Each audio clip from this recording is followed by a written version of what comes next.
নমস্কার বন্ধুরা, রমা হেসেলে সবাইকে স্বাগত। আমি রমা আবারও চলে এসেছি একটি নতুন রেসিপি নিয়ে। আজ আমি বানিয়ে দেখাচ্ছি আন্ডা কারি, হাঁসের ডিমের কারি। আমি কিভাবে আন্ডা কারি বানাই সেটা আপনাদের সাথে শেয়ার করছি। চলুন তাহলে দেখা যাক। এখানে দেখুন, আমি হাঁসের ডিম সেদ্ধ করে অলরেডি রেখেছি যাতে সময়টা কম লাগে, সেই জন্য, নাহলে ভিডিও বড় হয়ে যাবে। এখন আমি এগুলোকে নুন হলুদ মাখিয়ে ভেজে নেব। গ্যাসটা অলরেডি আমি জ্বালিয়ে কড়াই বসিয়ে দিয়েছি। এখানে আমি দিয়ে দিচ্ছি সর্ষের তেল। ডিম সিদ্ধ করা তো আর দেখানোর কিছু নেই, সেই জন্য আমি ডিমটা আগের থেকে অলরেডি সেদ্ধ করে রেখেছি। এখন তেলটা গরম হলে নুন হলুদ মাখিয়ে আমি ডিমটাকে ভেজে নিচ্ছি। একবার আমার মতো করে একটু বানিয়ে খেয়ে দেখবেন। সবাই সব রকম পারে, তবে আমার মতো একবার করে দেখুন, হয়তো মিল থাকতে পারে। তো এখানে মশলার মধ্যে দেখিয়ে দিচ্ছি। পেঁয়াজ বাটা আছে, সেদ্ধ করা পেঁয়াজ বাটা আছে, রসুন বাটা, টমেটো কুচি, নুন হলুদ তো থাকেই, লঙ্কার গুঁড়ো আর আদা বাটা। এটা দিয়ে আমি বানাবো। জিরে গুঁড়ো এবং ধনে গুঁড়ো আমি কিছু ব্যবহার করছি না। এখানে পেঁয়াজ কেটে নিয়েছি দেখুন গোটা গোটা করে, আর কিছুটা রসুনের কোয়া নিয়েছি, দুটো রসুনের কোয়া ছাড়িয়ে নিয়েছি। এখন আমি ডিমগুলোকে ভেজে নিচ্ছি। ডিমগুলোকে ভেজে তুলে নিয়ে একে একে আমি রান্নাটা সারবো। তো আমার ডিমগুলো ভাজা হয়ে গেছে। এই তেলে এখন আমি করব, পেঁয়াজগুলোকে একটু হালকা ভেজে নেব। লাল করব না, একদমই একটু হালকা ভেজে নেব। গোটা গোটা করে পেঁয়াজটা কাটা হয়েছে, দেখতেই পাচ্ছেন। তো স্কিপ না করে পুরো ভিডিওটা দেখার অনুরোধ রইল এবং সাবস্ক্রাইব করে দেবেন প্লিজ। পাশে থাকা বেল আইকনটা অন করে দিবেন। যখনই আমি যা নতুন রেসিপি দিব আপনারা নোটিফিকেশন পেয়ে যাবেন। প্লিজ পুরো ভিডিওটা দেখুন। আমার এগুলো ভাজা হয়ে গেছে, পেঁয়াজ রসুন তুলে নিয়েছি। এখন আমি এখানে দিয়েছি গোটা জিরে ফোড়ন, তাতে দিয়ে দিলাম কয়েকটা শুকনো লঙ্কা, 2-3টে দিয়ে আমি এটা আগে ভেজে নেব।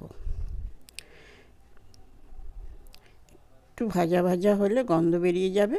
এখন এখানে আমি ব্যবহার করছি মশলাগুলো, একে একে আমি ব্যবহার করব। এখানে আমি প্রথমে দিয়ে দিচ্ছি রসুন বাটা, আর দিলাম হচ্ছে লঙ্কা গুঁড়ো ঝাল অনুযায়ী, পেঁয়াজ বাটা আর আদা বাটা। একসাথে সব মশলা যা যা নিয়েছি সবই দিয়ে দিচ্ছি। হলুদ গুঁড়ো দিয়ে আমি মশলাটাকে কষিয়ে নেব। এখানে আমি তেজপাতা ফোড়ন দিইনি, আপনারা চাইলে দিয়ে দিবেন। তেজপাতা দিলেও দেখতে ভালো লাগে এবং খেতেও একটা গন্ধ ভালো আসে, সেটা আমি দিইনি, আপনারা দিয়ে দেবেন। তো এখানে আমি একটু মশলাটাকে ভালো করে কষিয়ে নিচ্ছি।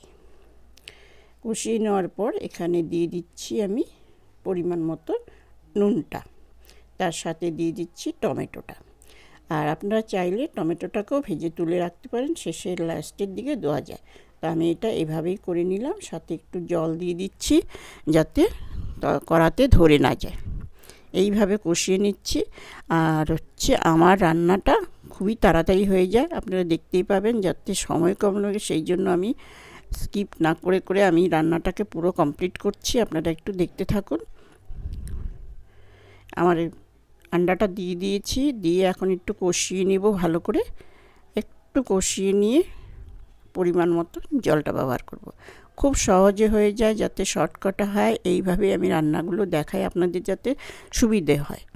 তো এইভাবে একটু বানিয়ে খেয়ে দেখতে পারেন, আশা রাখি ভালো লাগবে। এখন আমি এখানে দিয়ে দিচ্ছি পরিমাণ মতন জল। একটু নেড়ে দেখে নিচ্ছি, বেশি জল দেব না আমি। এখন আমি এটাকে দিয়ে ঢাকা দিয়ে দিব, একটু ফুটতে দেব। রান্না প্রায় শেষের দিকে আমার হয়ে এসছে। দেখুন আমার এটা একদম ফুটে গেছে। এখানে আমি কিন্তু আর কিছু ব্যবহার করে শুধু একটু এখন দিয়ে দিচ্ছি পেঁয়াজটা আর রসুনটা। খুবই তাড়াতাড়ি এটা রান্নাটা আমার হয়ে যায়, আপনারা দেখতেই পাচ্ছেন।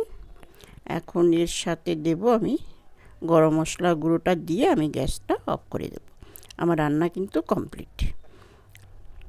কেমন লাগলো আমার এই রেসিপি? ভালো লাগলে লাইক, শেয়ার, কমেন্ট অবশ্যই করবেন। পাশে থাকা বেল আইকনটা অন করবেন। যখন নতুন রেসিপি দেব আপনারা পেয়ে যাবেন। দেখে নিন আমার রেসিপি আন্ডা কারি রেডি। আবারও বলছি সাবস্ক্রাইব করে দেবেন। ভালো থাকবেন, সুস্থ থাকবেন। আজকের মতো এখানে বিদায় নিচ্ছি। Thank you.